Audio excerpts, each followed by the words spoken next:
Kain tayo mga Chiki Loves, the beshi ko at sa mga beshi kong expired. This is our dinner for tonight's video. Pa, magkakamay ang beshi nyo.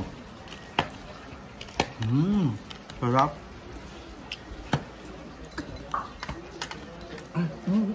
Unya, kami nga. So, ayan po ang aming dinner for tonight's video. Langka, ginataang langka, may tuyo, tapos may piniritong isda. Pak na pak. Let's eat po. Hello, Kendra!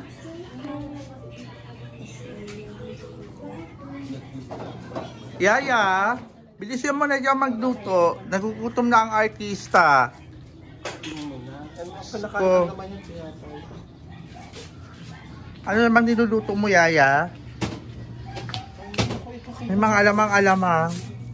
Hindi ka Yaya! Ito pong madam. Anong ginawa mo? Naglaba? Naglalaba po. O yung two-piece ko, yung sinusot ko, yung sinut ko kagabi.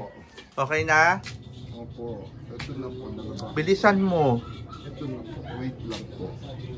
Diyos ko, ang babagal ng trabahador ko dito. Dito po ang buhay namin sa province. Hindi na po namin pinayos itong bahay namin kasi yung mga hardinero lang po namin sa ang nakatira dito. Si Lola ni Finest China. Parang si Finest China, di ba? Kunwari, hindi Finest China, yung bahay ng Lola ni Finest China, ang tsaka-tsaka, bulok-bulok, yaman-yamanan. Ako talaga itong bahay namin dito sa Bicol, hindi ko na po talaga pinaayos kasi yung mga manggagapas po namin na nakatira dito. Charot. Ayan po. Ayan. Oh, ganyan. Hindi po ata kami makakapunta sa kabundukan namin. Siguro sa susunod na lang na vacation kasi gusto niyong pumunta dun sa bundok namin, yung 7 bundok na amin lang pag tinanaw nyo. Kumuha na kasi yung mga namin. Kumuha na ng mga buko. Yung iba naming tauhan. Nasa kuprahan. Nasa kuprahan. Nagpapakupra. So bawal palang magpupunta doon ngayon, no? Kung magkopra sila, panggawa ng mantika inatati ko. Ay, okay po. Nagpapakopra po pala kami. Ayun, seryoso po yan, part na yan. Mukha lang akong hindi seryoso. Wait lang ha, nagluluto. Kumakain na ang tagapaglaba ko. Bilisan mo. Ang dali lang po. Nagugutom ang yaya niyo. Anong gagawin mo pagkatapos niyan? Naglalaba ko po. Naglalaba ka pa? Opo. Kasi imasahin mo ako ha. Opo. Ayun lang po. Tapos na. Hello, syempre mga Chiki Loves na beshi ko at sa mga beshi kong expired. Habang nagtatrabaho ang mga tauhan namin. Ayan pa. Nagluluto. Syempre ang beshi nyo kakain. Syempre walang ginagawa dapat ako. Ang tagal talaga nilang kumilos. Luto-lutoan. Naglalabada na naman siya. Bilisan nyo. Ito na po. Pagkakayaw dyan, amo ka lang. Tandaan mo, amo ka. Amo, walang ginagawa. Kami ang mga trabahador mo. Kami ang gumagawa. Pagpili ka. Amo ka lang ha. Ikaw lang ang nagpapasweldo sa amin. Pero kami ang pagod na pagod. Kakain na muna ako. Kung ayaw mo kung saan ka po posisyon. Ha? Kasi kung alam mo ang posisyon mo. Alam ko po, amo ka. Pero wala kang karapatag manggangaw umagang-umaga. Kumain ka! Ano Finest China? Lalaban ka sa akin. Charot naman. Char! So dumating na yung isa naming tauhan. Nanguha ng mga pagkain sa kabundukan. So puntahan natin. Magre-report sila. Ano na po yung dinala nyo galing sa bundok natin? Ako nang mapuntang palengke. Ano papabili niyo? Bili ka daw maraming Baka hindi na. Biling gatas. Tumahinog na oh. Ano yan, te? Ayan. So, galing po yan sa bundok namin. Ayan, salamat po. Ayan. Baka Ayan, oh. may madala kayo pag-uwi ninyo. Ay, ang Ayan. bigat, Wiz. New ko. Hindi, nalagay niyo Mabigat. sa karton. Palagay natin sa karton, pasundo na lang tayo.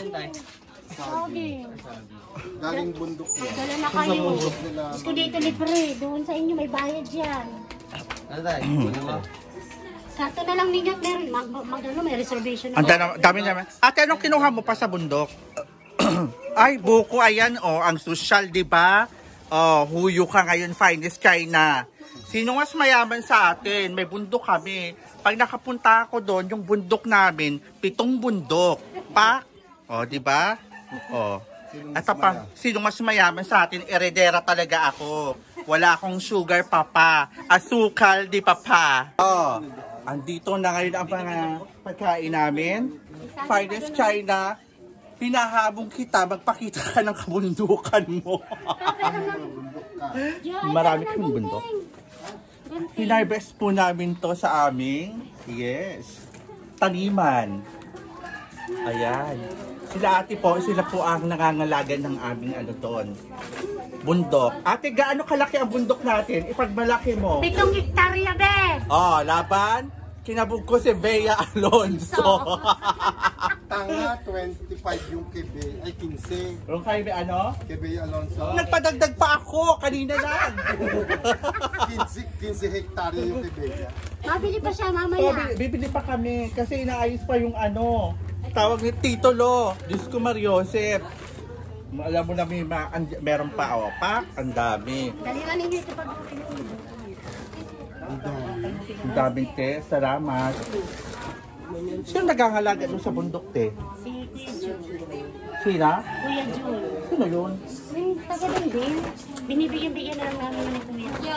Binibigyan na lang natin ng ng sweldo? Yes. Narinig nyo. Pak, ano nga meron tayo doon, te? Mga sagingan, nugan, sasahan. Sasahan. Tapos may mga pa? Ano yung sasahan? Yung ginagawang pawid. Ginagawang pawid. Ginagawang bubong. Narinig nyo kung gaano kayaman ang beso nyo. Hindi lang ako nagyayabang. Alam nyo kung bakit masamang magyabang. At syempre, lahat ng pera pinaghihirapan, hindi ako nakikisaw-saw dyan. Alam nyo na, ganon. Ito namin ang road manager ko nangingisay. Kaya kahit hindi na ako mag-artista, okay lang. Charot. Matangisay ka naman, Mima. Anong masasabi mo? Bong. Shock ka ba? Ma? Pa? Kakain. Ate, anong bibilihin natin ng anong Condense. Iba at condense. lang. May sukal na dyan. Baka kulang yan. Bumili na tayo ng isang truck na gatas. Nai-stress ako. Sus, may asukal, di pa rin ako. Tatawag lang ako sa asukal, di pa ko.